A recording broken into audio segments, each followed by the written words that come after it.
and shepherd of this great ministry. Most gracious and eternal God, we just bless you for this day. Truly, this is the day that you have made. And we are rejoicing and we are so glad in it. Come, Holy Spirit, come, Heavenly Dove, with all of your quickening power and rest, rule, and abide in this virtual service for this hour. Get the glory as we celebrate our trailblazers. Get the glory, God, in all that we say, how we share the good things on earth, how you've predestined our time to do justice and equality for every human being, and how you anointed and appointed your people, oh God, to do this great work. We are sent servants. And so today we just come to celebrate some of your greatest of humanity. Bless us and keep us because we want to be kept. In Jesus' name, amen. Good morning, everyone. My name is Reverend Aisha Marable. I'm a pastor in Millburn, New Jersey, but also the AVP at NJPAC for Community Engagement. And I am so honored to be your moderator today. Let us receive now our gift, the one and only Reverend Derek Green, as he welcomes us and tells us about the occasion, why we are here today. Thank you, Reverend Aisha. Thank you so much. Great seeing you. Good morning. I am Interfaith Action Movement, where our mission is to address the spiritual, social, and economic needs of underserved and marginalized communities throughout the state, nation, and the globe. We're doing just that. Good morning to our worship leaders and our moderators. Of course, Reverend Aisha, Trustee Brenda Lee, Dr. Deborah Stapleton, Brother Minister Kenneth Clayton Jr., Pastor Mike, and Reverend Dr. Dorothy Patterson and Reverend Dr. Kimberly Holmes. We thank God for all of our moderators on this morning, all the elected officials that have joined us, all the faith leaders and community leaders, and most importantly, the honorees for today.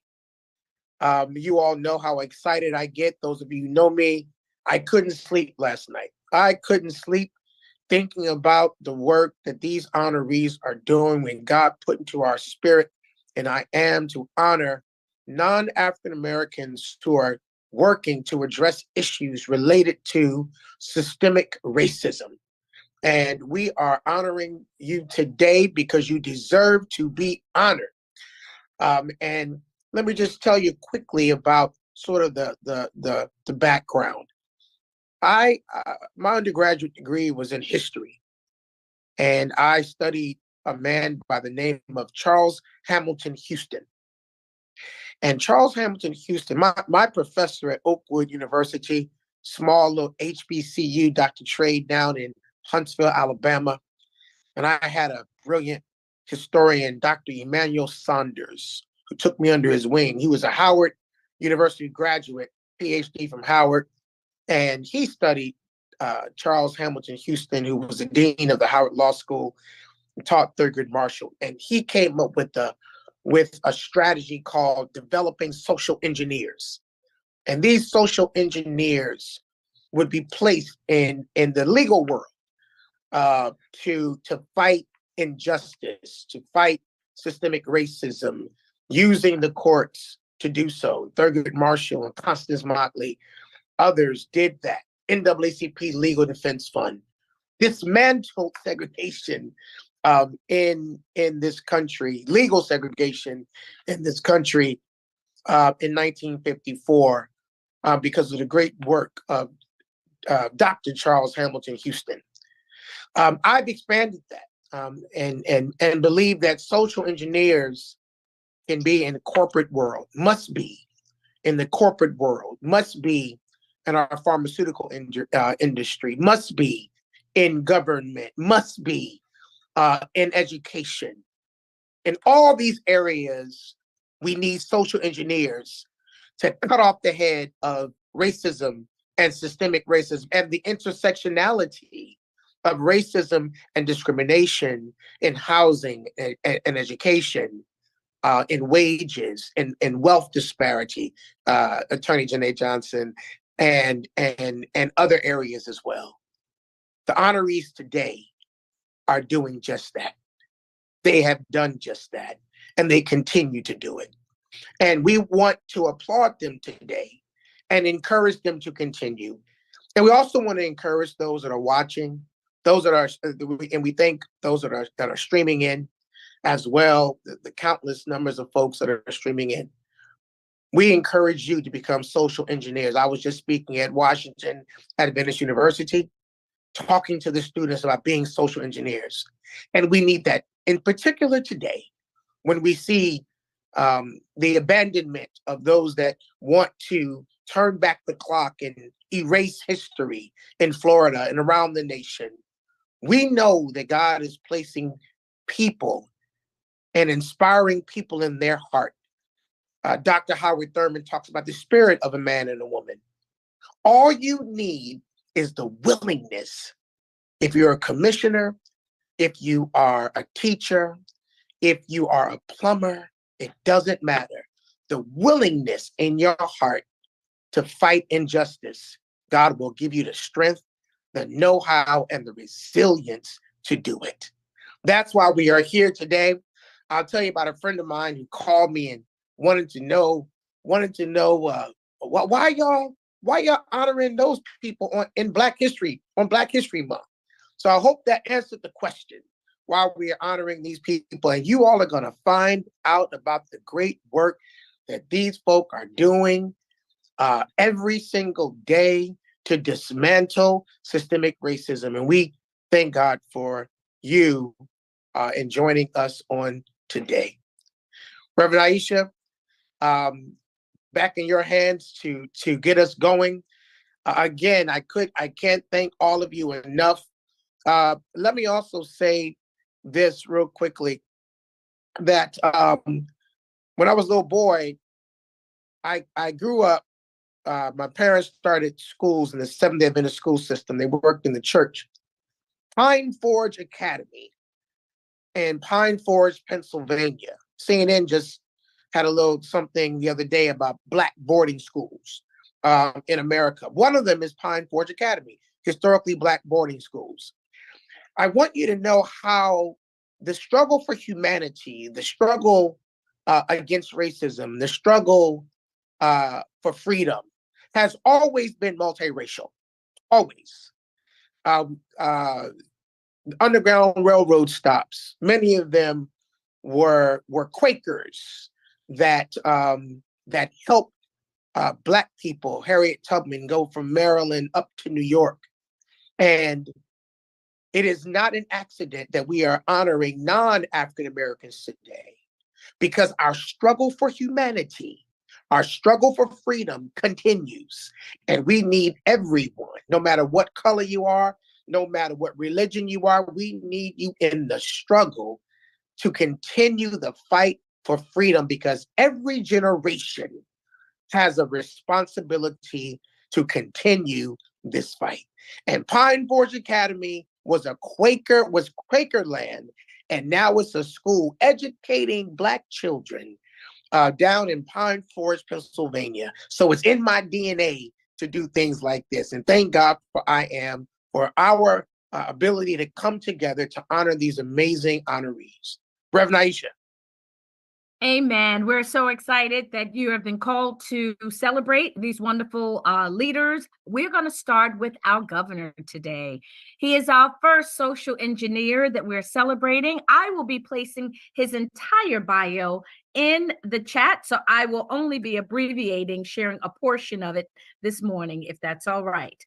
But we are so excited to have Governor Murphy with us on this morning. He has put a special emphasis on making New Jersey more welcoming to both established high-tech enterprises and startup companies. He has been on and supportive of the Interfaith Action movement since its inception, since the beginning of COVID. And not only this movement, but movements around the entire state. We're so honored to be here with him this morning under the governor's leadership. This New Jersey has emerged as a leader in the deployment of clean energy technologies, including one of the nation's most aggressive proposals for the development of the offshore wind. And under the governor's leadership, New Jersey has already emerged as a national leader on a number of nationally significant issues prior to the pandemic. Our governor has also made New Jersey a model state for social justice through fostering the state's nascent adult use cannabis industry, enacting among the country's strongest automatic voter registration measures, restoring voting rights to individuals on parole or probation, expunging the records of numerous nonviolent offenders, and creating the nation's strongest provisions for environmental justice alongside numerous other new laws. He has also put a focus on eliminating stigma and promoting a compassionate approach to tackling opioid misuse. This is so much more we could say about him, but we want to honor today our very own Governor Philip Dunton Murphy. If you were able to, I would ask you to stand on your feet and celebrate. But because we are in this virtual space, you can stay where you are and we put up a little hand wave in our chat and just honor this great man of God, the sent servant for the season, Governor Phil Murphy. Outstanding, outstanding. I believe we have, I'll just say while we're waiting for the video to start, I will also say that Governor Murphy, good, here we go. Hey everyone, it is an incredible honor to be recognized by my dear friends at the Interfaith Action Movement. Blessings to all. For all we have already achieved and for all we are still working toward together, I want to give glory to God. I've been incredibly grateful to have had this group of leaders by my side since the beginning of the pandemic, and I want to give Reverend Derek Green a shout out. Your consistent prayers, guidance, and wisdom have not only made the Black community stronger, but have also lifted up our entire state and brought a cross-section of faith, community, law enforcement, private, nonprofit, and public sector leaders together. The work that you have dedicated yourselves to improving the lives of those who have been historically underserved and marginalized is God's work, but it is also the work of government. And with your support, I'm grateful to be able to help make New Jersey stronger and fairer. And I'm incredibly honored to receive this award. I'm so proud of what we have accomplished together, but we are far, far, far from done. Systemic racism remains the root of so many of the obstacles holding communities of color back. We have an overwhelming racial gap in home ownership, incarceration rates, educational outcomes.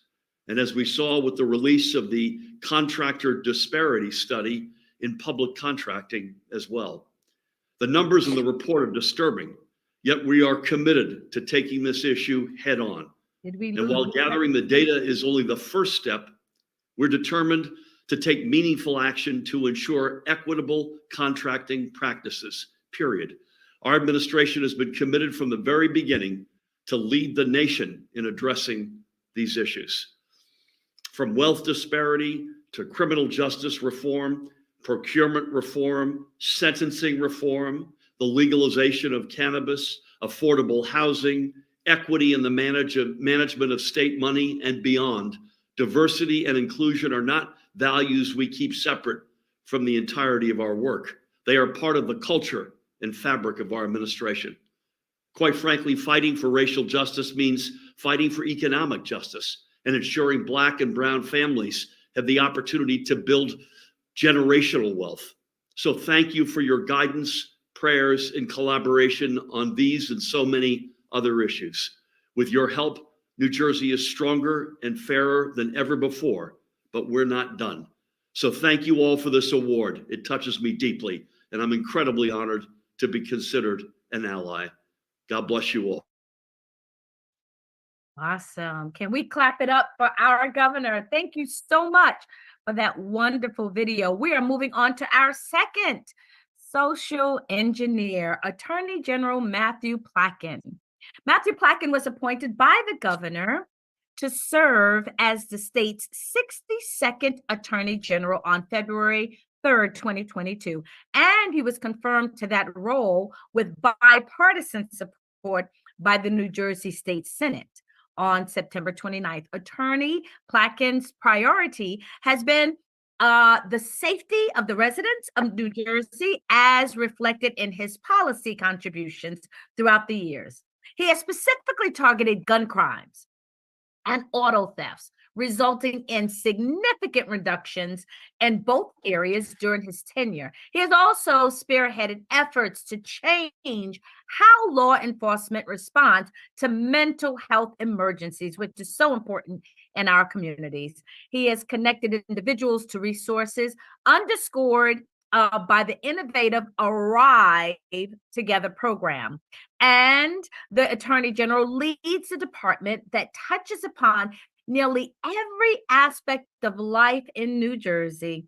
Its sweeping responsibilities include investigating and prosecuting crimes, representing the state's interests in court, enforcing strong consumer protection and civil rights statutes, and regulating important industries, and overseeing over 38,000 law enforcement officers throughout the state. Can we clap it up for our Attorney General, Matthew Platkin? I will say, as the general comes on, I will say that I must say this. General, are you there? I'm here, Rep. Outstanding, outstanding. Good morning, good morning. I call the general brother general, and because he is my brother, I will say this quickly because his resume has been read. When we talk about social engineers, and Attorney General Matt Platkin knows about Charles Hamilton Houston. We talk about social engineers. Matt Platkin is one of them. Because I worked with him when he was senior counsel, legal counsel for the governor, chief legal counsel for the governor. And I will tell you this, that we have the first Black Supreme Court justice because of Attorney General Matt Platkin. He's the one that shepherded that with the governor. And I was right there, and I saw it in action because I was right there with them.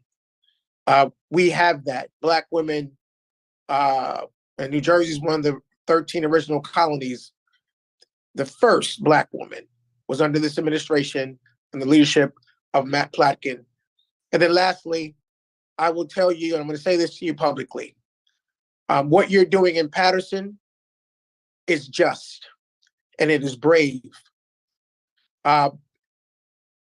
I've known Paterson for years. Hurricane, Reuben Carter. You made a decision to look deeply and to take over the Paterson Police Department to make sure that there was a culture change. We applaud you, Attorney General Matt Platkin, for those things. That will be part of your legacy, which means your legacy will be great. God bless you. Thanks so much, Rev, and thank you, Reverend Aisha. I mean, it's really hard to put into words, Rev, all the good work that I'm really proud of that we've done together, going back well before I was legal counsel, when we were in church basements together all over the state, and just listening to folks about what they hoped our government could do for them, and how we could work together to hopefully address some really important challenges. I have to say it's humbling and a little. I feel a little bit of apprehension to receive this award, as grateful as I am, because the truth is there are so many civil rights icons who I looked up to, particularly in the Black community, including heroes from the state of New Jersey. You think about Paul Robeson and so many others that have been just historic leaders in this state that don't get enough attention, frankly, nationally, when we talk about the annals of history and who had an impact. And so, to be with you all in a group that I've spent so much time with and that I have such respect for is really an honor. You talked about Charles Hamilton Houston, right? We've talked a lot about Charles Hamilton Houston. He's the hero of mine, somebody that I studied, and he had using the phrase social engineer, which I love, and his quote that he talked about was that a lawyer is either a social engineer or he's a parasite on society. And he's not wrong. in the sense that, I went to law school in so many ways to fix problems. Before I went to law school, I worked in politics and policy, and I sort of, thought I could have an impact. But the truth is, if you're going to impact anything structural, certainly, but really, if you're going to have a long and enduring impact on any issue, you need to impact it through the law. It has to be done through a law that's passed by the legislature and signed, in our case, by the governor. It has to be enacted through some sort of administrative action, or it has to be enacted through the courts. And so that's what I've set out to do, I think, throughout my career. And so while I really am apprehensive to accept an award like this, and I recognize how many other good leaders we have in this state, and frankly, how much work we have to do, I am proud of the work that we've done so far. I'm proud of the fact that we have tackled gun violence in a way that literally no other state in America is doing, including, by the way, putting and empowering voices in communities that have historically been pushed aside in the law enforcement conversation through our violence intervention work, including creating the first office in the country to sue gun manufacturers and retailers that are sending guns into our communities, disproportionately killing Black women and men, and particularly Black children. And last year, we had the lowest number of shootings in the history of the state since we've been tracking. Now, I wish that number was zero, but that's hundreds of people disproportionately in the Black community and in communities of color that are alive today, that are at birthday tables and weddings instead of funerals. And so I'm very proud of that work. I'm proud of the fact that we are enforcing the state, something the governor signed, the state's first, frankly, the nation's first law to protect people with criminal histories going through the housing process. Again, a law that disproportionately benefits people of color, including our Black communities. I'm proud of the fact that we have tackled and are tackling housing discrimination, including entering into the largest settlement for mortgage redlining in the history, not just of the state, but of this country. I'm proud of the fact that we are continuing to hold powerful people and institutions accountable for violating our corruption law in ways that we know are disproportionately perpetrated by white men, but have disproportionate effect on our Black community. So I'm proud of that work. I'm proud of the fact that we held accountable a corrupt regime in Clark, where we entered into we engaged in a multiple-year investigation of allegations of racist misconduct by the police. I'm proud of the fact that we have in New Jersey engaged in national leading reforms in law enforcement, updating our use of force policy, which has now become a national model, publishing internal affairs data on our website, making available internal affairs files. We are leading through the Arrive Together program, which you mentioned, which has effectively eliminated the use of force and arrests in the instances that we know are most likely to result in a use of force or a bad outcome, cases involving mental health or emotional distress. That program was studied by Brookings and was found to have eliminated, not just reduced, eliminated racial disparities in policing in the most challenging cases. That program is now the first program of its kind in the country to be operational statewide. We've helped over 2,300 people through that program. And again, eliminating use of force, eliminating arrests, and improving mental health outcomes. And as you mentioned, I am very proud of what we did and what we are doing in Paterson, New Jersey. If you want to look at if you want to see what systemic racism in a police department looks like, look at the history in Paterson, New Jersey. This is a multiple decade failure that in a little under a year, we're coming up on the 1-year anniversary in just a few weeks, March 27th, when we took over the department. We're not mission accomplished here, but we have made substantial strides, significant reductions of crime, significant improvement in trust between the police and the community that they serve, increases in transparency, increases in accountability under new leadership. And I have to thank the governor and the legislature for providing resources. But we are committed in Paterson to doing what it takes to ensuring that the people who live in the third largest city in our state, a city that by census demographics is over 90% non-white. If you add in the undocumented population, substantially more than. we have an obligation, a moral obligation, I believe, to ensure that they receive public safety of the highest caliber of data. And so I'll just finish with this. You know, when I had the great fortune for the governor to nominate me just a little over 2 years ago now, I spoke about a phrase from the Torah, tzedek tzedek tirdof, which translates to justice, justice shalt thou pursue, the pursuit of justice. And when I had the good fortune to be confirmed, I spoke about the need for moral courage. I think those two things go hand in hand. And when we're talking about tackling systemic challenges and systemic injustices, you have to both pursue justice and be, in my opinion, clear-eyed about that and unwavering. But you also have to have that moral courage. And I believe that that is the single biggest challenge if we're going to tackle big problems, including in a state where we know all too often our politics sometimes acts more like a social club than a governmental organization, where people don't want to offend people, where people don't want to, make decisions that upset their friends, their allies. I'm proud to serve in an administration, and I'm proud to be someone that I believe has taken those steps that have been uncomfortable, that have upset people. And what I'm saying to you is I'm thanking Rev and all of you for being there and providing that support, because we can't do big things without upsetting the apple cart a little. That's inevitable. And sometimes that means you upset people who you're close to. And sometimes it means you upset people and disagree with people that you've worked with or that you are traditionally aligned with. And I think if we're going to continue to do the big things in the state of New Jersey that we need to do, that needs to be all of our mindset. It certainly is mine. And I'm really grateful, Rev, because you've been there. And I'm looking at so many others, Hetty Rosenstein, who should get every award in the civil rights space, and certainly the governor and countless others. I really, truly appreciate not just the honor today, but what you've done and what the folks on this call are doing to build a movement that provides that space for us to do difficult things. And if we keep doing that, I promise you I'll be there with you every step of the way. Wow. Wow. General, thank you. Thank you for those words.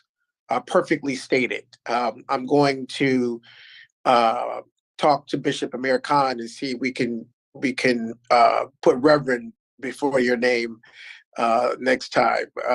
But your words are spot on, and continue. The Trustee Brenda Lee said, Rabbi before your name. Continue to do the great work that you're doing. Your entire team, Lindsay, your entire team is Yolanda, and just everyone there is so great to work with, and their commitment to working with communities of color around the state is second to none. It's why we want to live in New Jersey and not Florida. So God bless you, General. Reverend Aisha. Hey, Rev, I was going to say not just give him the title Rev, but I figure we should give him a black card and an invite to the cookout as well.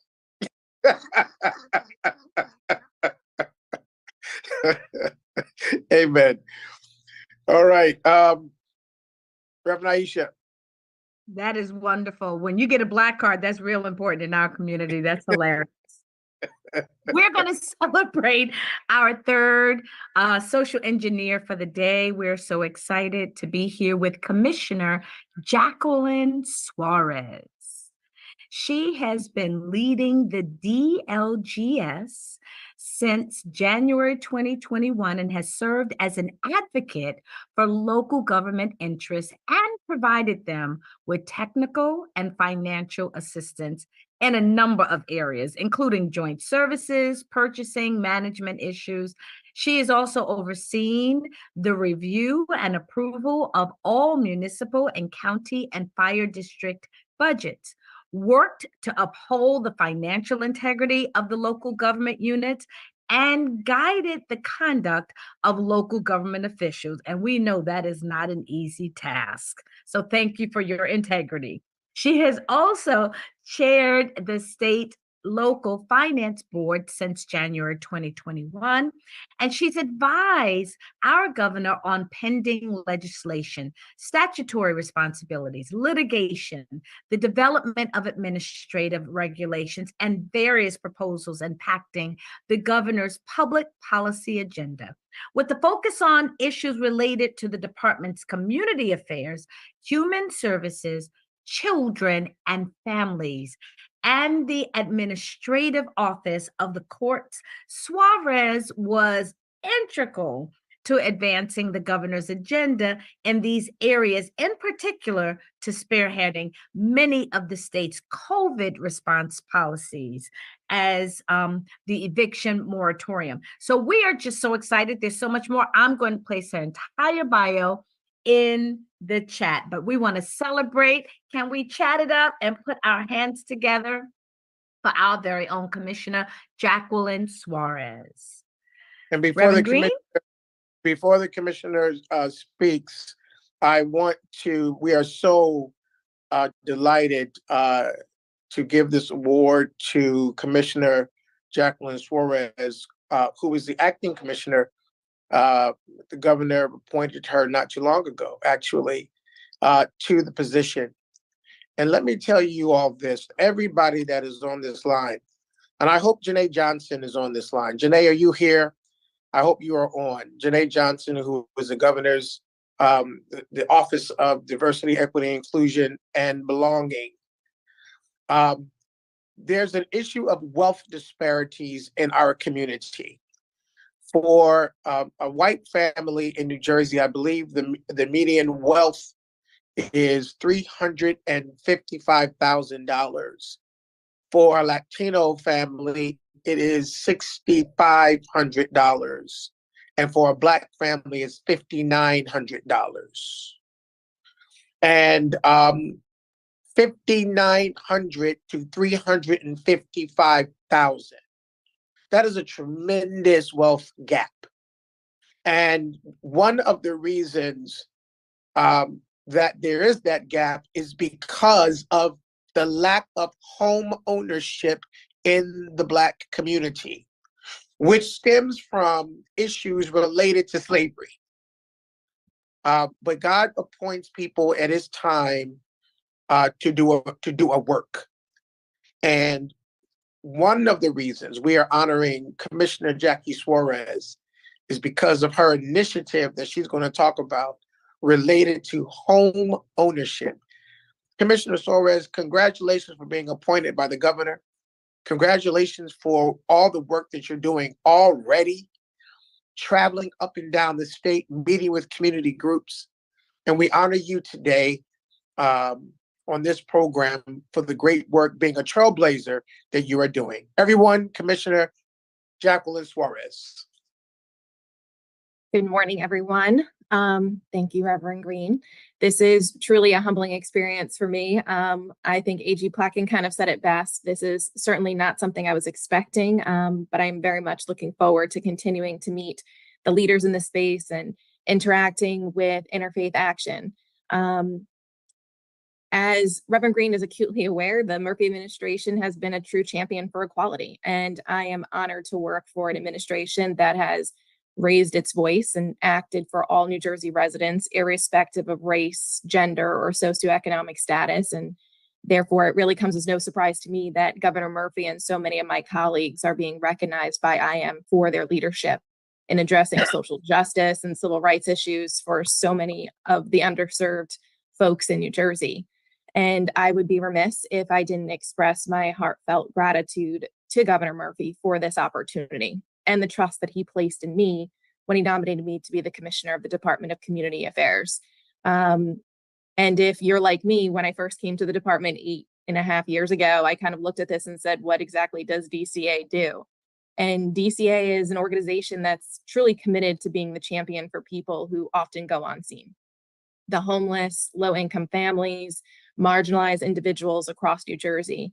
And without the support from government entities such as DCA and its staff, many of these individuals would be alone in their struggles. And we have some dedicated staff at DCA who work tirelessly to provide safe, stable housing through things like housing assistance. We fund affordable housing projects. We ensure the places our residents call home are safe by meeting building and fire codes. We work with local governments so that they can better serve their communities. That is certainly one of the greatest challenges of my career. We also offer utility assistance programs, lead remediation, and disaster assistance, just to name some of what our department does. But as Reverend Green referenced, my greatest initiative this year is creating home ownership opportunities for our rental assistance participants. And that is a true effort to decreasing the wealth gap. So we're looking to mirror some of the federal programs and bring them here to the state of New Jersey so that we can use our state rental assistance program dollars to allow recipients to purchase homes and use that funding towards a mortgage payment. So that way we can actually allow them to step on to the first step of home ownership instead of being consistently stuck at zero, which is the rental world, in building that wealth for their family to pass on from generation to generation.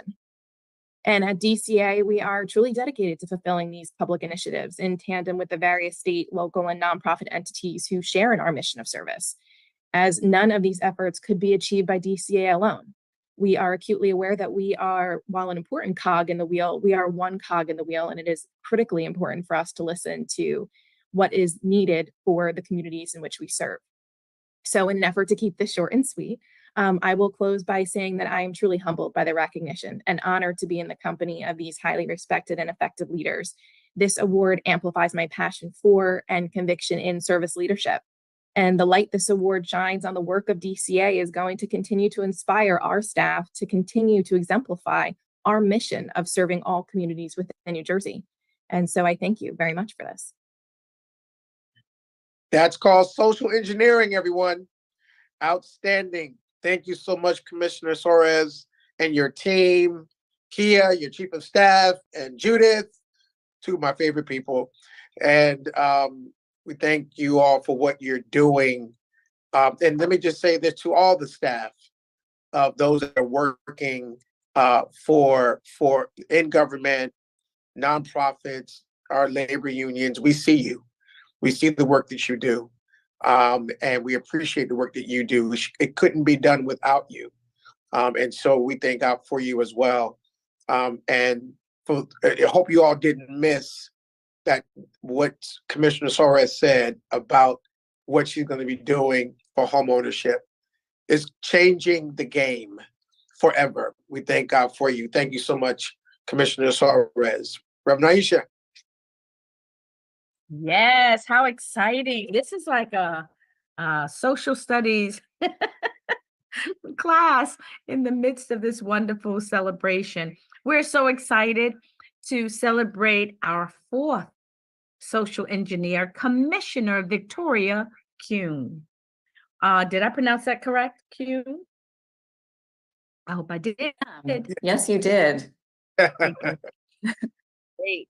So we're excited because we have her from the New Jersey Department of Corrections, and she's been with them for more than 24 years of experience as an attorney with the state of New Jersey, including criminal justice, corrections, anti-discrimination, labor laws, and public policy.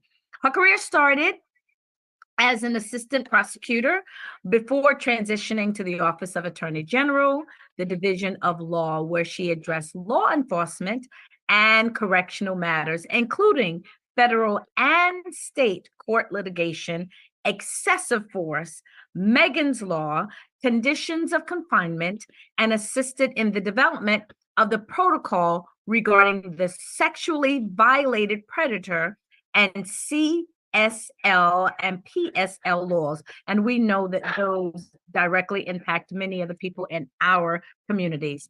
As a commissioner, we of the state's second largest department, Kuhn is responsible for a budget of $1 billion, approximately 6,600 employees, and oversight of approximately 14,000 state sentenced people housed across 9 correctional facilities, counties, jails, and residential community reintegration programs. We are blessed to have you with us. Dr. Green, will you tell us more about our Commissioner Kuhn? Yes, yes. Commissioner Kuhn, thank you so much for being here. Congratulations on today. Your commitment at the Department of Corrections has been a national model around the nation. Let me just say this.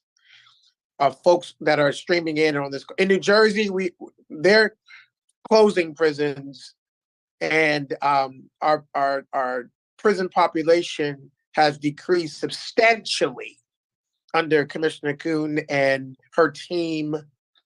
And moreover, the commitment to community partnerships is second to none.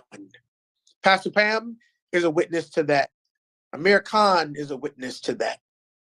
And how folks that are transitioning back into their communities after incarceration, many people said, oh, you shouldn't let prisoners out early. Many people said crime is going to go, it's going to be a disaster. But because Commissioner, in her leadership and her team, Chief Sessions and others over at Corrections, who are being called to assist this population. Years ago, it wasn't popular to do reentry. But now we see that it is essential to do proper reentry programs. And I'm going to tell you that Commissioner Kuhn is the nation's leader in that space, a national model. And we thank God for your work with these communities, these community partnerships that you are leading. So congratulations on today and all the great work that you're doing as a social engineer. Commissioner Kuhn. Good morning, sir. And I thank you. It's, I think I've heard the word humbling about 100 times already this morning, and it truly is. I'm happy to be joining everyone this morning. It is a beautiful morning. It's a beautiful event. Reverend Aisha, you are absolutely beautiful. Your light just shines through. And Reverend Green, I adore you. Pastor Pam has got to be one of my most favorite people on this entire earth. And I thank you for this morning. I think like others this morning, when Reverend Green reached out, I was moved and absolutely humbled. And like the Attorney General, I was a bit apprehensive because there is still so much work to be done in the world of corrections. And let's face it, folks, I'm just a Jersey girl. I'm just a Jersey girl born and raised. Reverend Green mentioned the Quakers before. I'm a Quaker, born and raised, and someone who... You know what, Reverend Green, the number of times I have to explain what a Quaker really is, like we're not a pilgrim, we're not... But that's okay. But we are folks, and I'm one of them who steadfastly believes in equity and second chances, and that every life matters, and that we are here to leave this world better than we found it. And that is how I'm raising my kids as well. And I am honored to sit in this seat and have this opportunity to work with this administration and with these leaders, and quite frankly, with all of you. So one of the reasons that I was so excited to join this morning was because it gives me the opportunity to really thank all of you for your support. There is no question that the Department of Corrections is a challenging business, and these reforms that we are all engaged in together have been so long overdue. And it is just the first step. It is just the first phase. There is so much more that we can be doing. But I can tell you, and I hope that this is encouraging, we are seeing successes for those that we serve. And one of the first steps was our leaders need to recognize, and our state needs to recognize, that the Department of Corrections is a service industry. We are here to serve those who come to us and help them get the resources that they need, so that we are breaking that cycle. So we're seeing successes for those that we serve. We're seeing successes in breaking that cycle, in large part because of all of you. your partnership, and, you know, Pastor Pam has heard this from me before, but your partnership and your voices has been so critical in reimagining what corrections looks like in the state of New Jersey. You have all given us the ability to build that community that understands the critical needs of those that we serve, that understands the importance of working together, that building those supports and those wraparound services, whether that's mental health or substance abuse treatment, housing, education, you know, real jobs, real employment, those things that we all know that we need to be a success. That's what we owe, you know, everyone else. I refuse to believe that anyone chooses a life of crime. It is circumstances that gets them there. So if we can break that cycle of circumstances, it makes for a better world for all of us. So I promise you that the collaboration is working. We are seeing how the working together is transforming lives, how it is giving second chances. We are hearing from those who are inside of our prisons and being released, what these resources are doing for them and their families and the communities and their children, and it is uplifting. And for those of you that are statisticians, right, that like some stats or, you know, prove it, because as I'll tell you, I'm one of those as well, right? Prove it. What you are all doing, what we're all doing together is enhancing public safety. We are seeing some of the lowest recidivism data that we've ever seen in the history of keeping recidivism data. And there's one data point that I'd like to share with all of you that this morning, and that's the readmission rate. And a readmission rate is those who max out of prison, those who leave us at a max out date and return to us, is such a small number. We are looking at less than 4% now in the state of New Jersey for those who have maxed out, who receive those beautiful wraparound services that you are assisting all of us with, and return on a new crime. The number is so small. So I've said a lot. I really just want to thank all of you for being part of that trusted community that support all of those that we serve. I value your guidance. I value when you pick up the phone and give me your ideas. I value your input. I value your assistance. And I promise you that I am truly honored to work alongside of all of you. And we still have a lot of really good work to do. So Reverend Green, I truly thank you for this morning. I appreciate you, sir. Thank you so much, Commissioner. Outstanding. I was getting emotional when you were talking, and just God bless you. I was getting emotional because I got a phone call. Everyone, real quick, I'm not going to be long. I got a phone call from someone who was questioning why we would honor someone from corrections and for fighting systemic racism. And I invited that person to come on so they could hear for themselves, because I said, clearly you don't know the commissioner and you need to hear from her about the great work that they're doing. You all go around and tell everyone about those stats, about recidivism. Just phenomenal. Continue the great work, and we will continue to work closely with you as we make New Jersey better, safer, and fairer. God bless you. Thank you so much. All right, Reverend Aisha. We are doing great things. What great news. Oh, Wow. I'm so excited. Great news, right?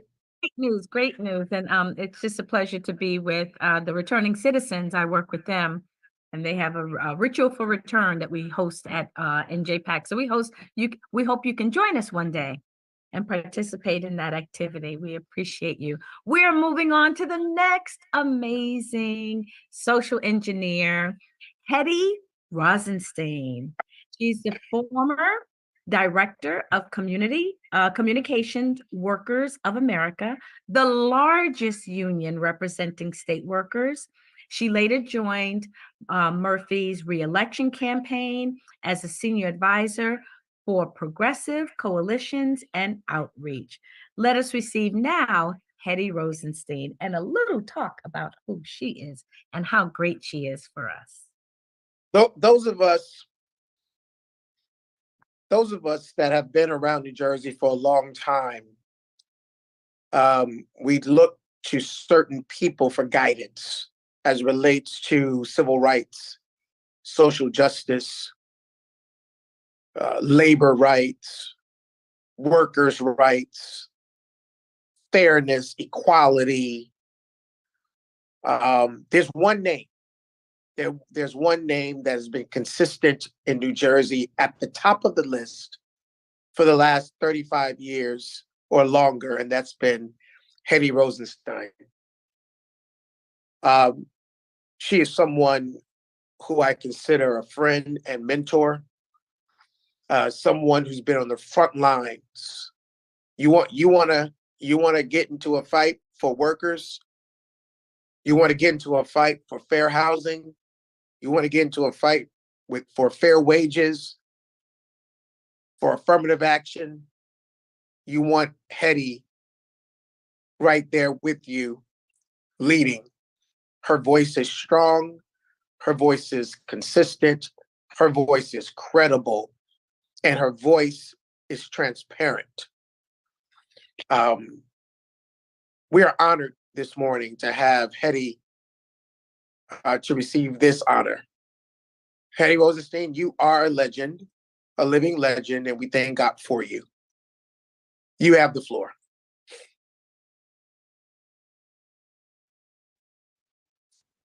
We just need you to unmute yourself. You got to fight with mute at least once a week. So there you have it. You do, don't you?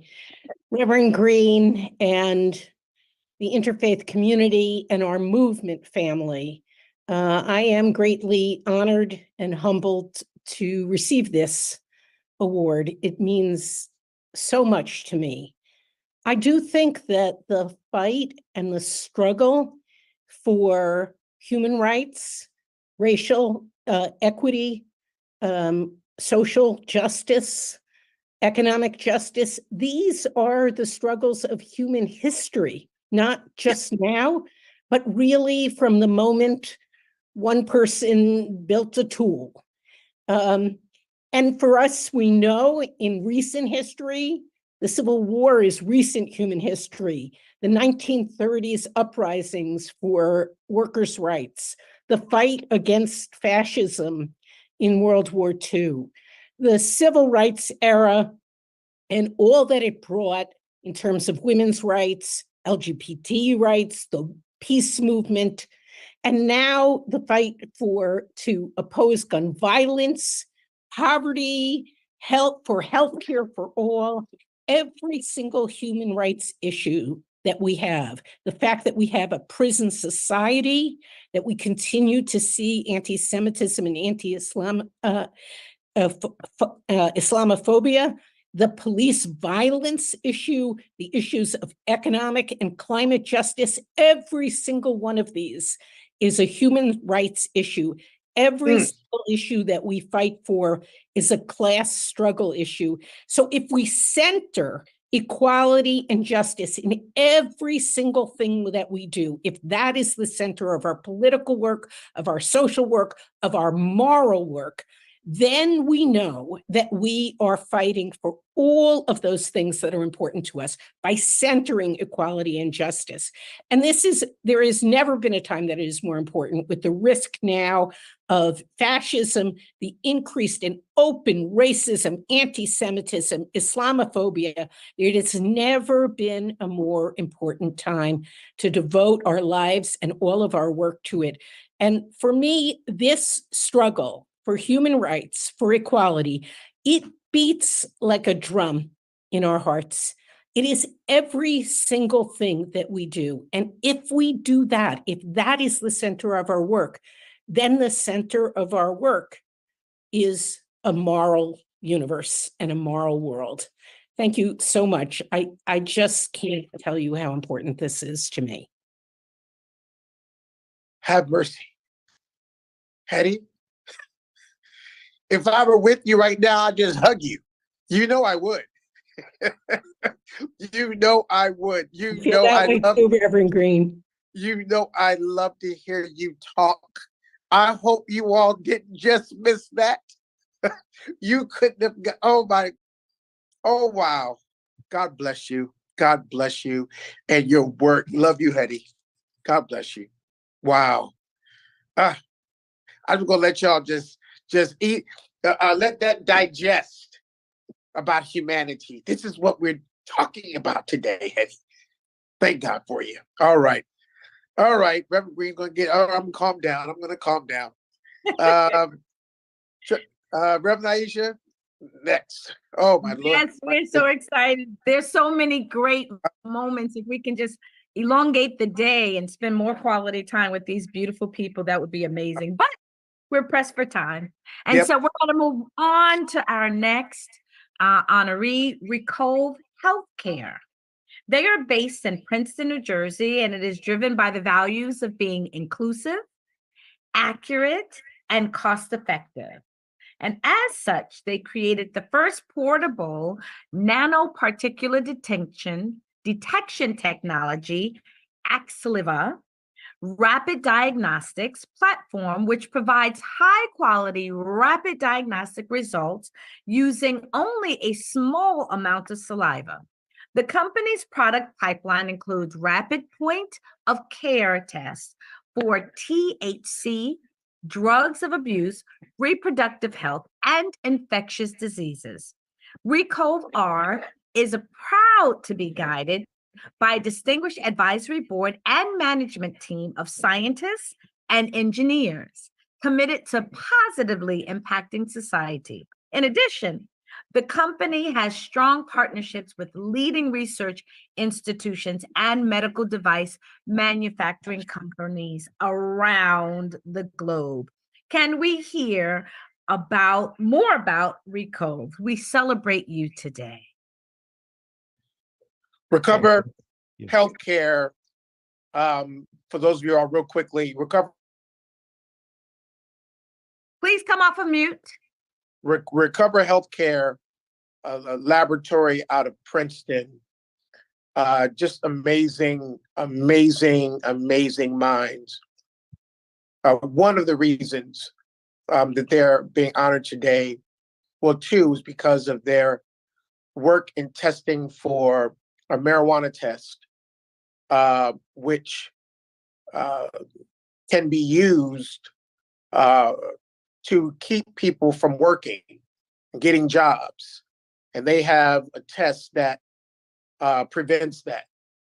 And the other reason is because they have the first test that will be used to detect preeclampsia, which is one of the leading causes of Black infant maternal health issues during pregnancy, particularly Black mothers.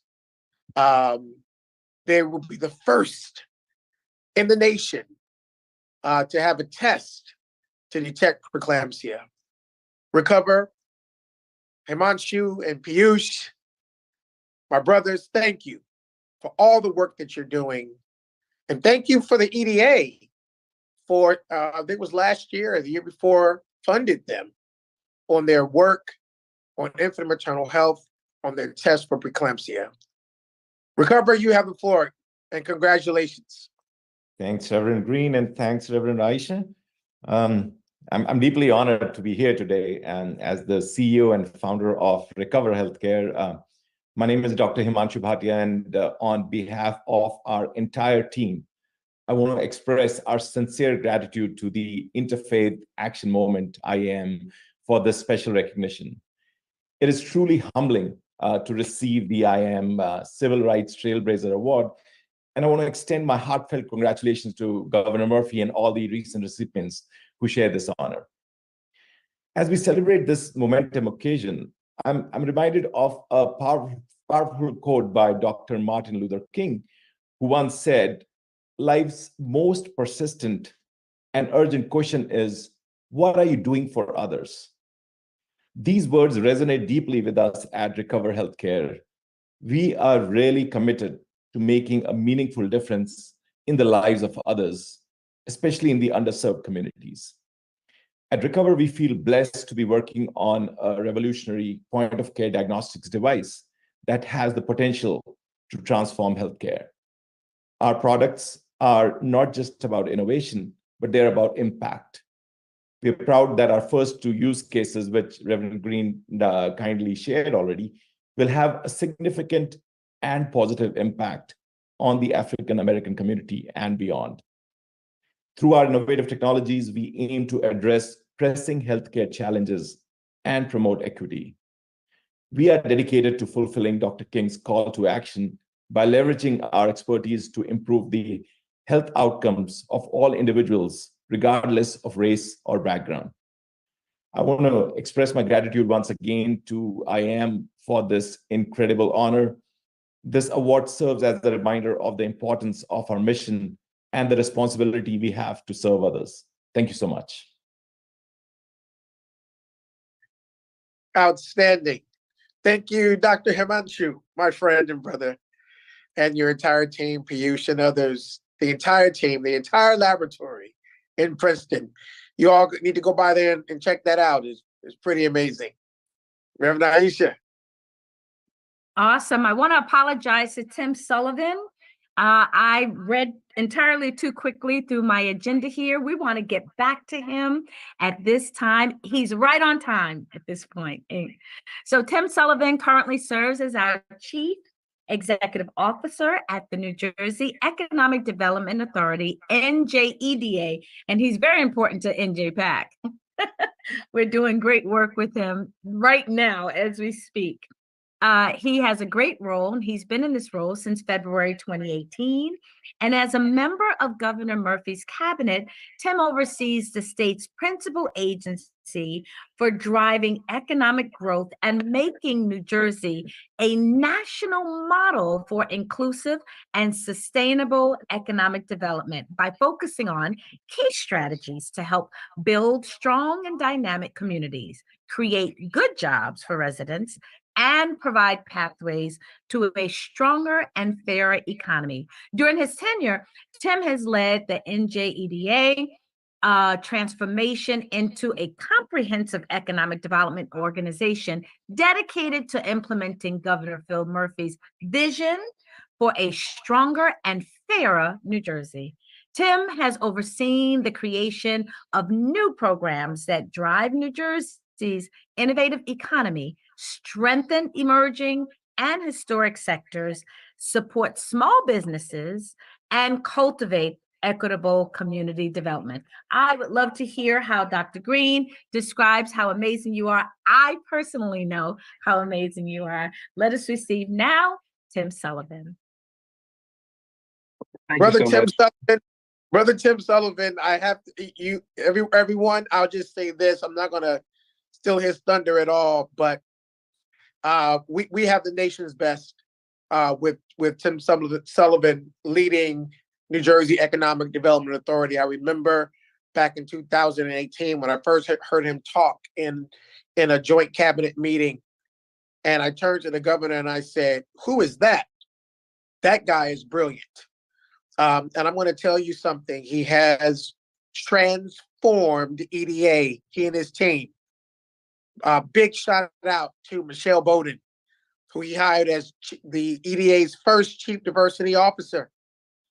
Big shout out to Ty Cooper, who is Chief of Policy over there.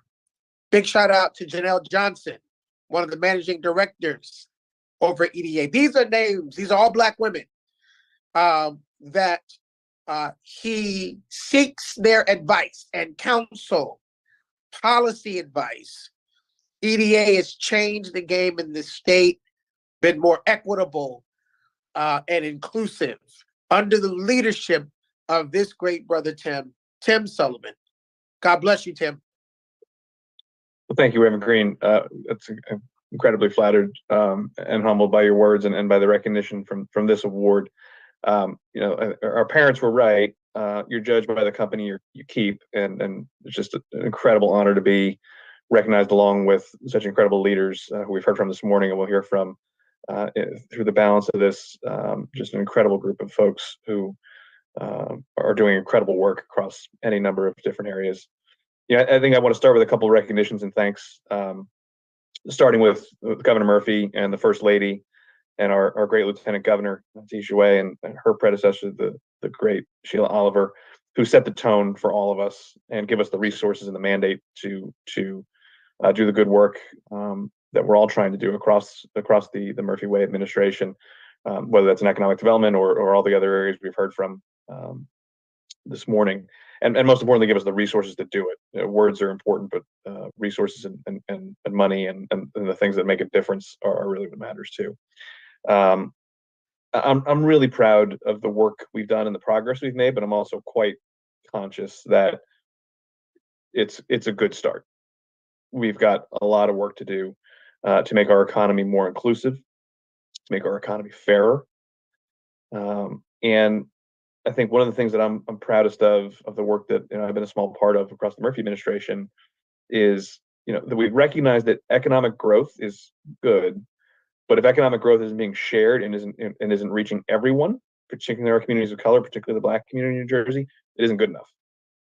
We've got to do better and get more intentional about how we target our resources and how we do a better job making sure that we are bringing everybody along, particularly folks who have been left behind by centuries of structural racism and discrimination. And a couple examples I'd point to that. For example, we talk about small business. Something like 90% of all Black-owned small businesses in New Jersey are some form of micro business. And so when you run a program for small businesses, you might not reach the smallest businesses, the micro businesses, because even the bigger small businesses have more resources to compete for grants, have more ability to win them. And so we've very intentionally carved out tens of millions, probably approaching the hundreds of millions of small business resources just for our micro businesses. We just recently approved a program to help our smallest businesses acquire the properties they might rent, so that they can have ownership of their property, not just ownership of the business, but control their own destiny. We've made huge strides in things like cannabis and in venture capital. We talked about Recover earlier as a great company that we've been able to support, but one of the saddest realities that we confront as we think about new companies and business formation is that less than 2% of all the venture capital in America and in New Jersey goes to companies founded by Black founders. About the same amount goes to companies founded by Latino founders. And if you multiply that across women, so women of color, it's 0.7% of the many, many billions of dollars invested in early stage companies. We're doing something about that. We've created a Black and Latino seed fund to invest just in founders of color, and not just founders of color, Black and Latino founders, because we know we've got to be intentional. We've got to get through kind of the generic, let's try and do something for everybody, or distressed communities or underserved communities, whatever you want to call it. We've got to really target and be intentional. That when we think about the challenge, for example, around entrepreneurship, it's Black and Latino communities that are left out and have been locked out on purpose by systemic racism for generations. So we're beginning that fight. We're in the early innings, to use a sports metaphor, of turning that around. But Reverend Green mentioned a couple of folks I was going to give a shout out to as well. Michelle, when I was on this morning, does an incredible job, not just helping make the EDA a better organization of who we are and who we hire and how we promote people and all that, but also how we serve our constituents, and that's everybody. Ty Cooper is our Chief Community Development Officer. Janelle, Isha Glover, who sits on our board. I could go on and on with the folks, particularly women of color, Black women who make the EDA stronger and better every single darn day. And so I'm just I accept this on our kind of collective behalf, but as a moment of renewal and renewing our commitment to doing better, doing more, being better, because we know that we have just barely begun to make the kind of progress we all want to see for our, for the Black community, for communities of color, and for all of New Jersey. So, Reverend Green, was so flattered and honored when you let me know that the EDA was going to get recognized this morning, and so deeply appreciative of your friendship, your partnership, and also when we need to hear it, your feedback on where we can do better, because that makes us better. So thank you so much. Appreciate it very much. Thank you, Brother Tim. Thank you so much. Congratulations, and continue the great work that you and your team is doing over at EDA. Reverend Aisha, I think we have one of New Jersey's great mayors.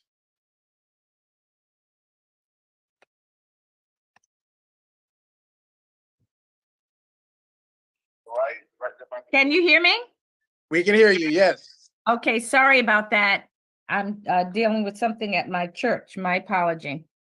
So Okay. our next wonderful leader is Colonel Callahan.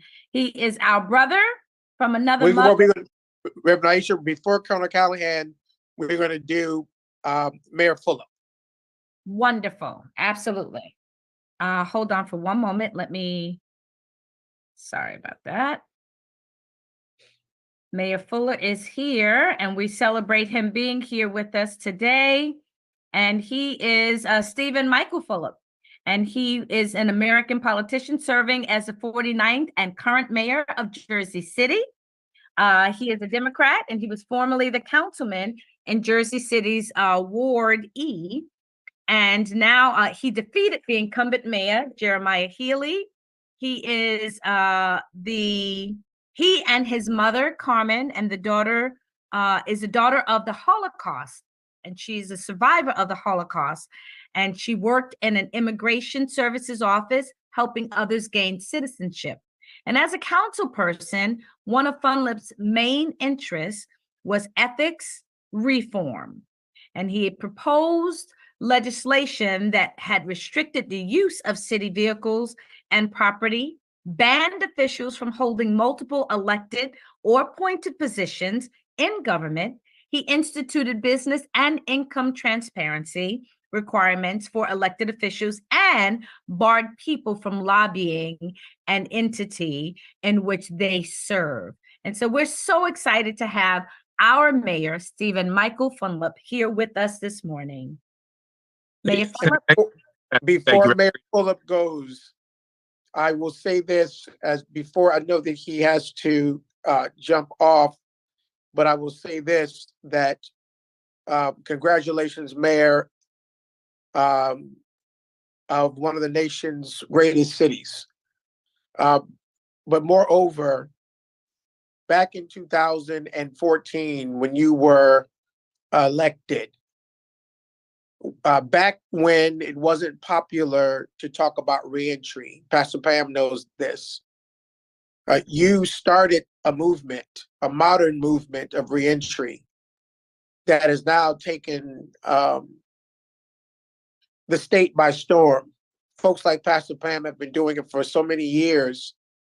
And when you brought Jim McGreevy's idea, he approached you with the idea, and you told him, let's do that from City Hall. Let's do it from the city. You changed the game and made reentry something that people began to talk about more positively. That will be a part of your legacy, sir. And that's one of the reasons why we are honoring you today, because reentry and our criminal justice system has a direct link to slavery and slavery policy. So Mayor Fulop, God bless you. Thank you and congratulations for your Civil Rights Legacy Award. Thank you, Reverend Green. I'll be really brief, just saying thank you to the group here, all the terrific honorees. Jersey City has been a good story with regards to bridging the gap, racial divide, wealth divide, and whether it's new housing opportunities or reentry programs or health and human services programs. I mean, we've been at the forefront of it. So there's a lot of great speakers here and a lot of great people receiving awards. So, it's humbling to be in their company, but I'm appreciative of the recognition and look forward to working together long into the future.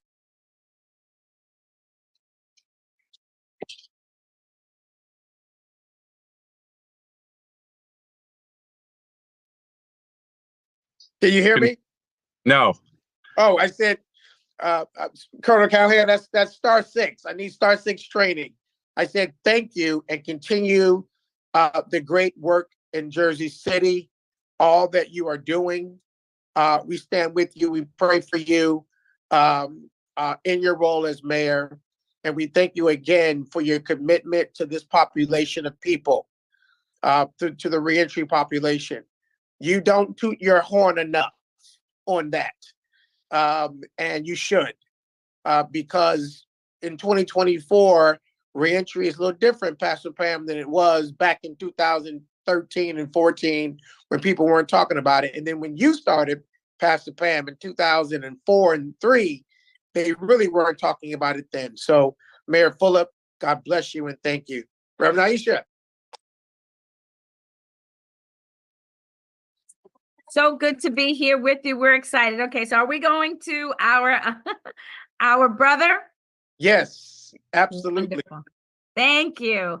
This is Colonel Callahan. I call him brother because he has been on this call with us since March 2020. He, of course, is the superintendent of the New Jersey State Police.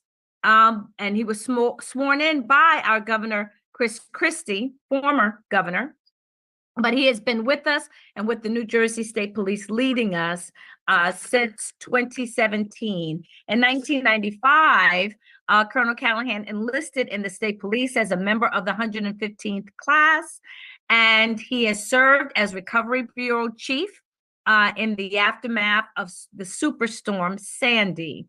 Colonel Callahan has most recently served as the Deputy Superintendent of Operations, supervising and directing the operational activities of the 1,800 enlisted members assigned to the field operations, as well as the operational duties and responsibilities of Traffic and Public Safety, Office, Victims Service Unit, Fatal Accident Investigation Unit, Highway Traffic Safety Unit, and the criminal investigation offices within the field of operations. He is so humble. He is amazing. We love him, and we want to receive at this time our Colonel Patrick Callahan. 4 years ago, we started IAM at the very beginning of the pandemic in March of 2020. And we were on a conference call. We weren't on Zoom then. I thought Zoom was a song. And one of the first folks that I called was Colonel Pat Callahan. And he has been on this call every day for 4 years. Every day. He prays on this call. He's one of our pillars on this call. He has worked with communities on this call. He has endured tough conversations on this call. He's been mentored by Kabili Tayeri on this call. And we are better, and he is better. We are all better from it. He is my brother. He is our brother. Someone who has changed the culture of the state police, and that is not easy to do. He has been hated by folks who believe that he is too inclusive, but he continues to seek the word of God in his heart, and he knows that he has been called to do this work at this time. My brother, I call him Brother Reverend Colonel Pat Callahan. We love you. Congratulations. You are the Civil Rights Trailblazer. Thanks so much, Rev and Reverend Aisha. I remember being asked around my confirmation hearing, you're so busy, how would you get on that prayer call every day? And I remember my response was, how do I not get on that prayer call every day? So completely honored and humbled, as mentioned before. March 13th, 2020, I got on that call thinking it would be once. And it has been every day since then, approaching 4 years. And I think of, I've never been referred to as a social engineer. I was an English major at Villanova because the engineering students spent far too much time in the library for my liking, including my roommate. But I think about engineers, and when I think about engineers, I do think about those who build bridges. And it made me reflect upon that Building Bridges program we have with St. Benedict's Prep in Newark. That's been about a 5-year program where we're tearing down those barriers between troopers and the inner city youth. Just last week, we played them in basketball again, and this vibe of togetherness and community was just so present, and it was genuine, and it was real. Lieutenant Colonel Phil Buck said, I didn't notice one player, trooper or student look at that scoreboard once, because the score really didn't matter. Where the win was in us being together few hours, praying together, singing together, playing basketball together, in an effort which I call humanizing the badge.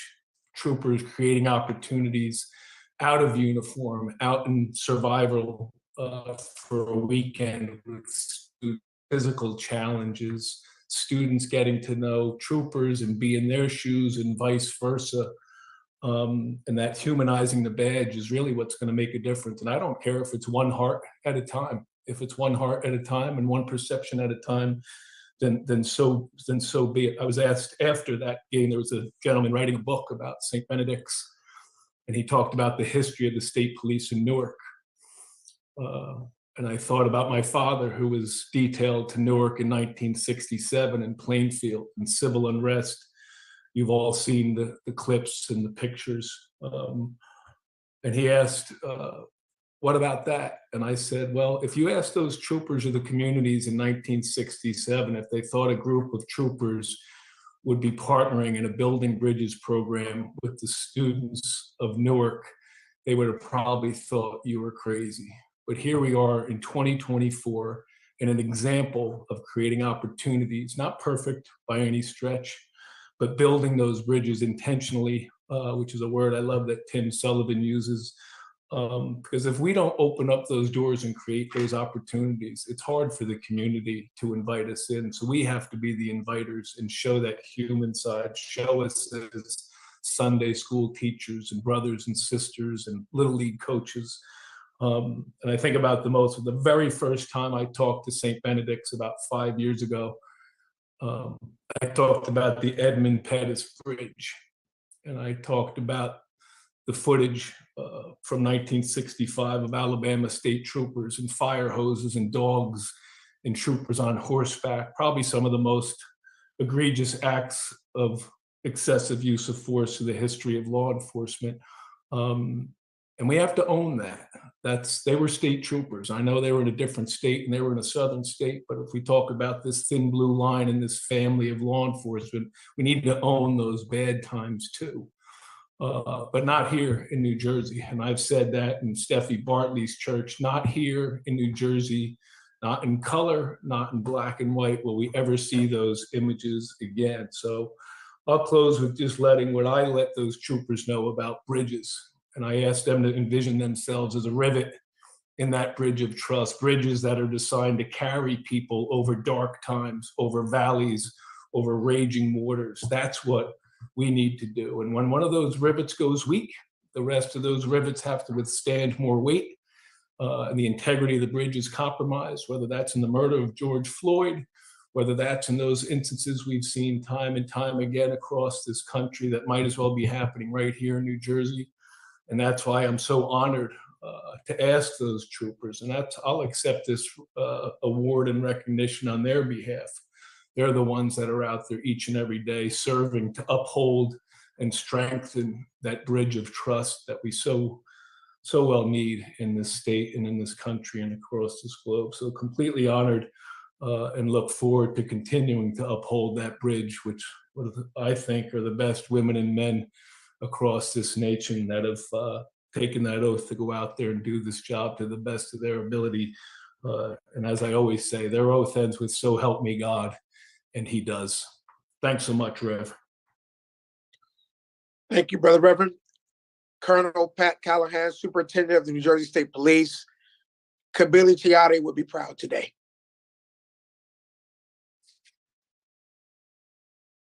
God bless you.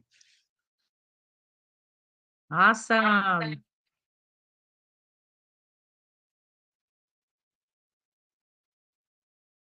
Okay. We're going to, the next will be Deborah Cuernavaca, Reverend Aisha. Thank you. Excuse my delay. I am dealing with church matters in the middle of it, which are very good. So we have Deborah Cuernavaca, who is currently the Director of Government Relations, Politics, and Policy for the New Jersey Education Association, NJEA. And she has previously served as the lobbyist and member organizer for them. NJEA's executive director, Steve Swetsky, highlighted Cuernavaca's unique qualifications as she brings a deep knowledge of both state government and a full range of policy issues that are most important to New Jersey's public school employees. Her proven ability to build effective policy-based coalitions, combined with her understanding of NJEA's mission, makes her uniquely qualified to take on this challenge. Swetsky is quoted.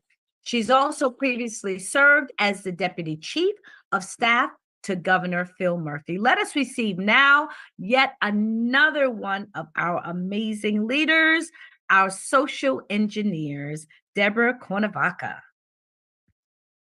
Very few people in this state, and IAM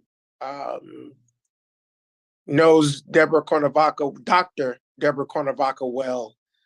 She's been a supporter of IAM. She's been someone who has respected the mind of IAM when IAM, under the leadership of Trustee Brenda Lee, came up with Grateful for the Shot. It was Deborah Cuernavaca who pushed that within government and said, we need to use this as a slogan to get Black and brown folks vaccinated.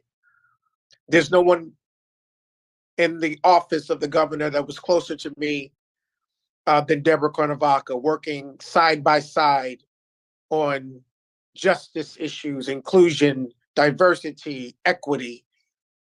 She lived it, breathed it, part of her DNA. So much so that I would nickname her the Queen of Wakanda, because she spoke up every day on this. I want everybody to know this. She spoke up every day on these issues. It wasn't a day that went by that Deborah Cuernavaca did not fight for all people, but in particular marginalized and underserved Black people. We thank God for Deborah Cuernavaca. The mark that she has left on this state will be forever. Trust me when I tell you. You may not know her, but you will today. Dr. Deborah Cuernavaca, thank you. God bless you as a civil rights trailblazer. Reverend Green, Reverend Aisha, you know, it's hard to be left speechless if you're me, sir, but you've done a mighty fine job at making it hard for me to say anything.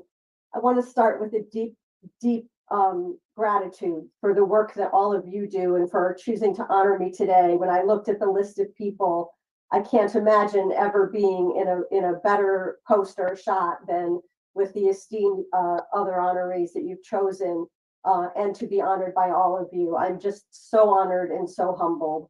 I really want to call out and recognize IAM and for everything that you do, the power that you have every day to bring people together from different backgrounds and different faiths, to share collective work in advancing our goals, our shared goals, especially for people of color, communities of color, and that you do that through the lens of communities of color is so important, because so often we have these discussions in rooms where white people still dominate, and there's too often a conversation about what communities of color need and what we can do for you, and it's not about that.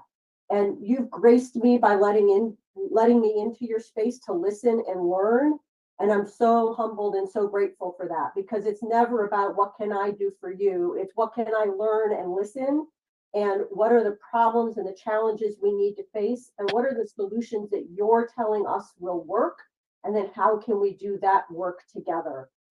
As Reverend Green mentioned, it's not a secret that you all formed during COVID, which first and foremost to me was this marvelous demonstration of how there can be light in darkness.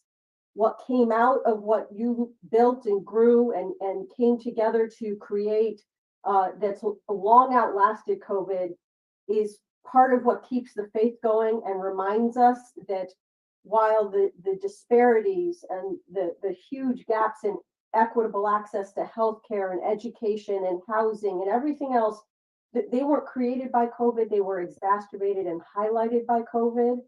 And there is not just a moral call to, but an imperative that coming out of that, we in the great words of Sheila Oliver, we show up, we stand up, and we speak up so that it never happens again.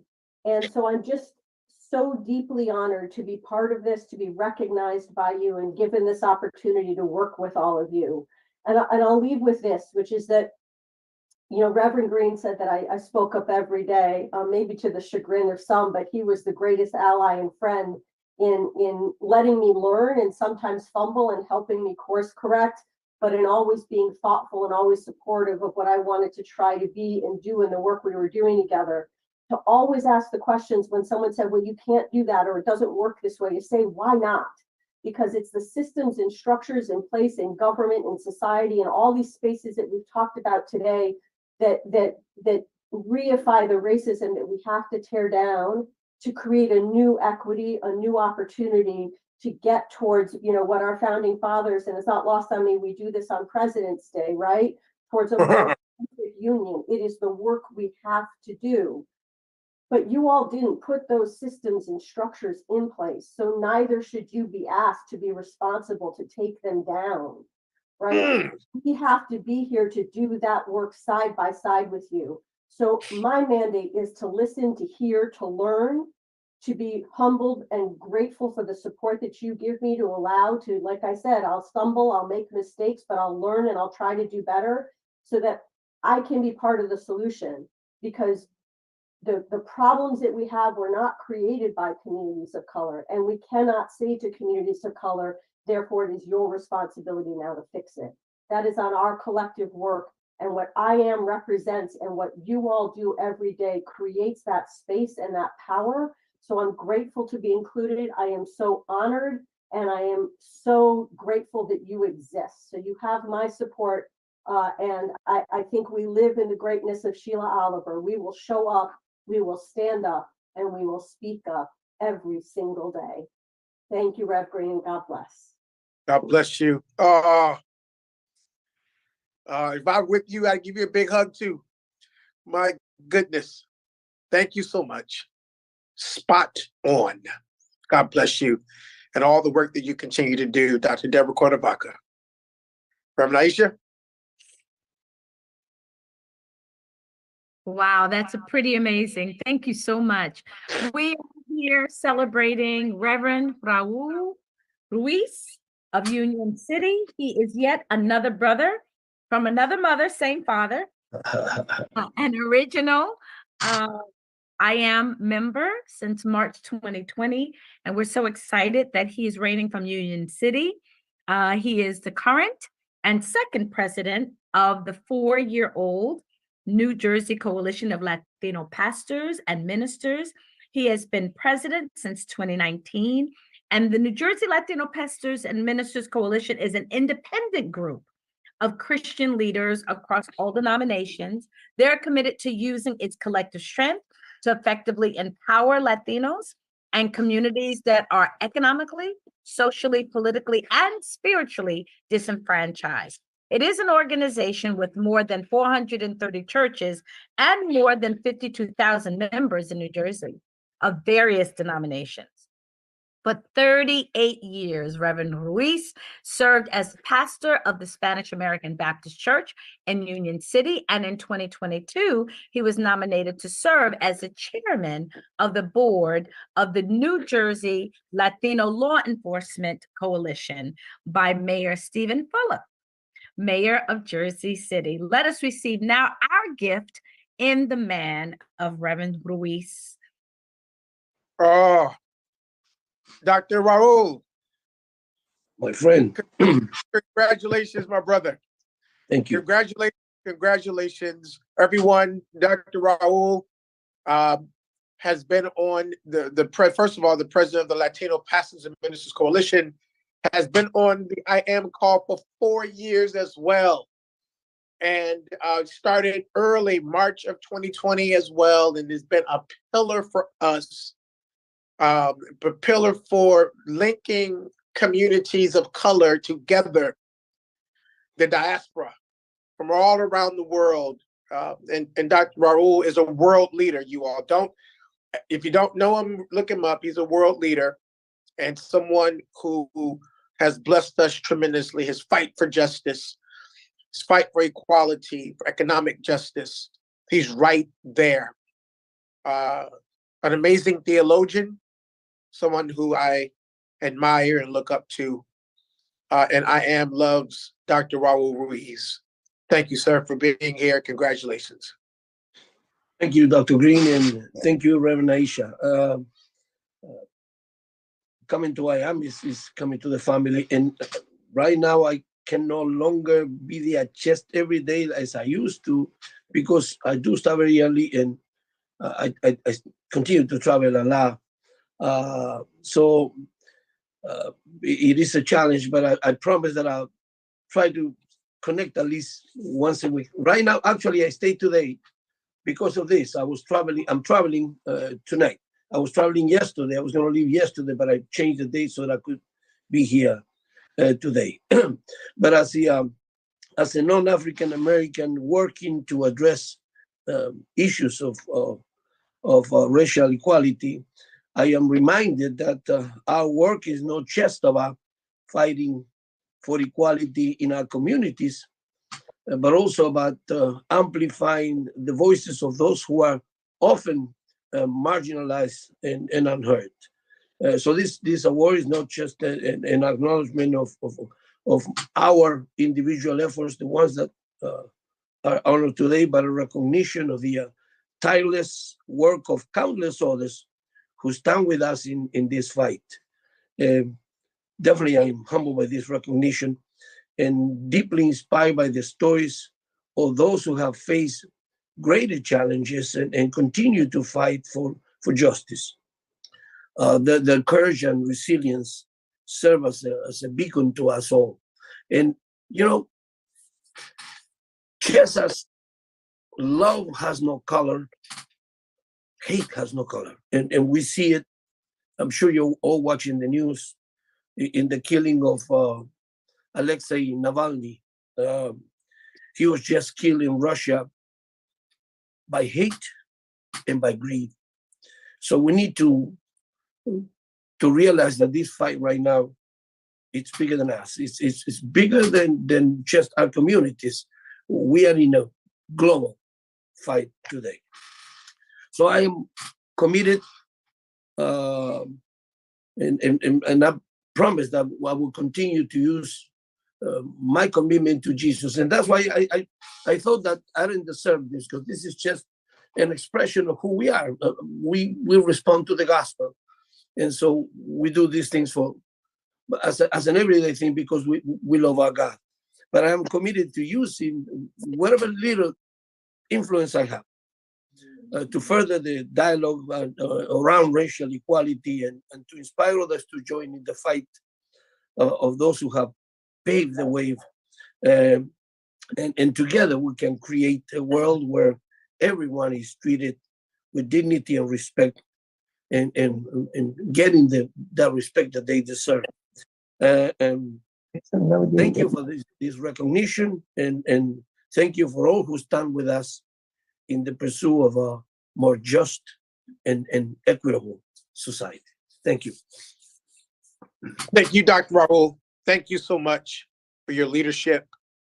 I look forward to getting with you soon. Definitely. God bless you.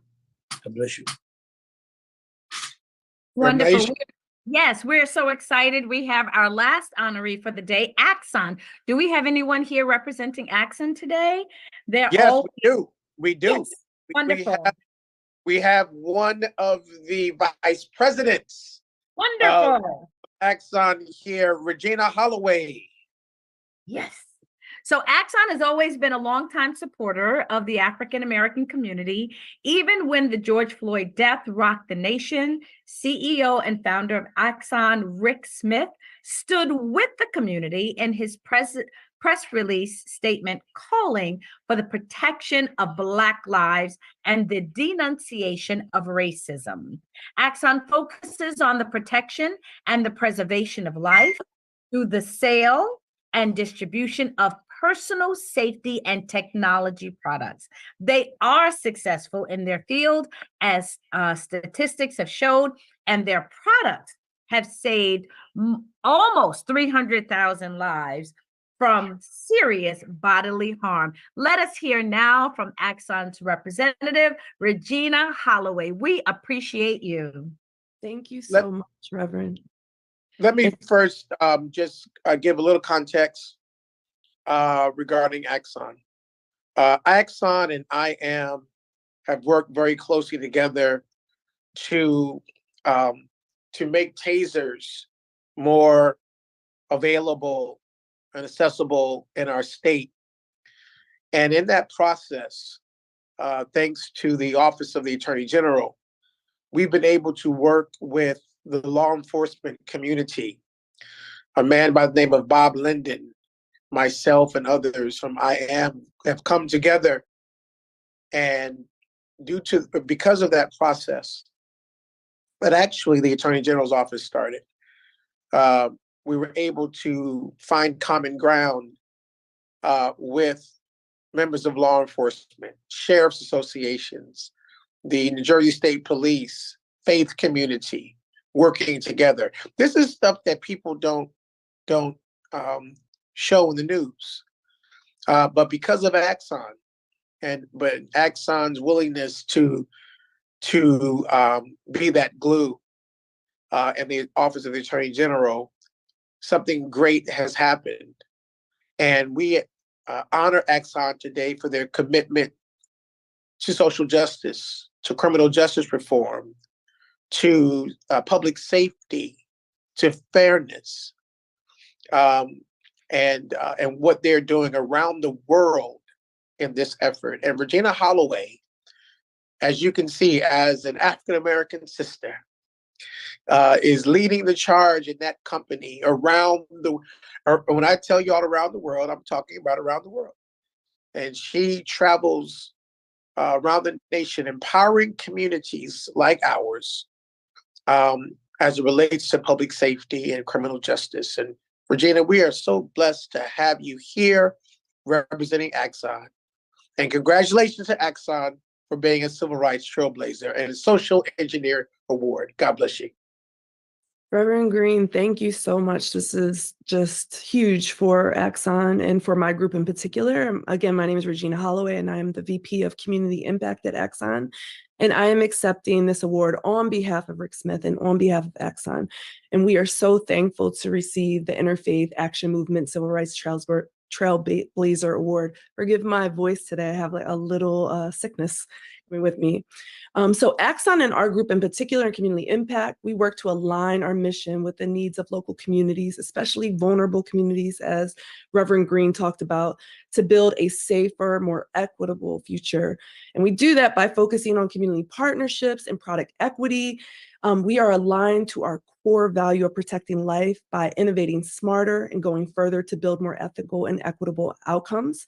And we do that by bringing community in to evaluate our products. That's what my team does. We sit in the product org and we bring community organizations and community folks in to look and see how these products act in our community, right? And so that work is very important to me and very important to Axon. And it is our privilege to work with communities in New Jersey and around the world, as Reverend Green said. Our community-based organizations, our public safety agencies, our cities, our elected officials, all of you, to make public safety possible for all. So thank you for this honor. We're truly humbled to be here and considered among these other amazing trailblazers. Wow. Thank you for accepting the honor. And on behalf of Axon and Regina, thank you for all you do. I've worked closely with you and know your commitment, your expertise, your credibility around the world. And we continue to stand with you and Axon and what you all are trying to do. Ladies and gentlemen, thank you so much for attending and being with us on this morning. This has been amazing. I have been blessed. I don't know about you all, but I have been blessed. Powerful words, powerful people who are doing great things. If there was ever a question by anyone who thought that there was whatever reasons we were doing this or didn't know why we were honoring people who didn't look like us on Black History Month or whatever other questions people had, now you know. This is a struggle for humanity. It's a struggle, good versus evil. Racism is evil. It's corruption. Systemic racism is evil. But we all know that there is good in humanity, in our hearts and our souls, to speak out against injustice in wherever you are. Charles Hamilton Houston talked about the courts, but my professor, Dr. Emmanuel Saunders, said that could be applied anywhere. So wherever you are, whatever you do, you can fight injustice and become a social engineer. Thank you to our executive producers on this morning. Julie Rogers, Ms. Irene Daniels.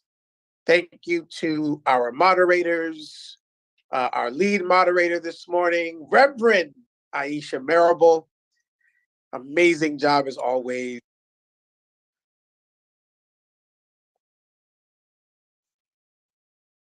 Thank you. Thank you to our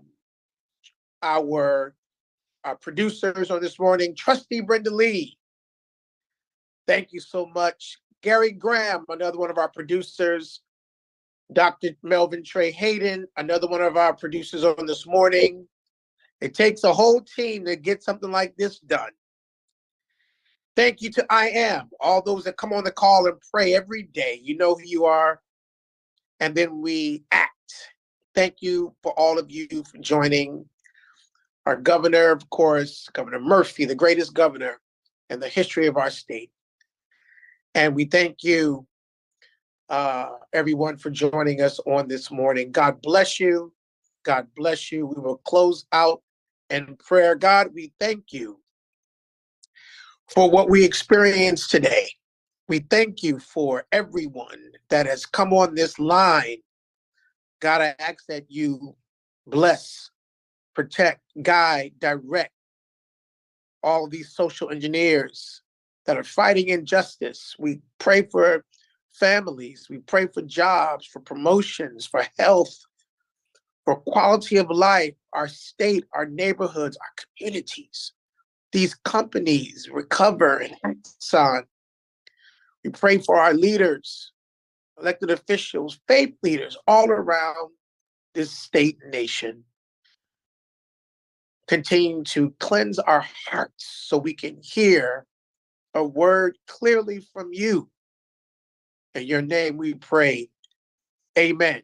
Go in peace. God bless you. Awesome day.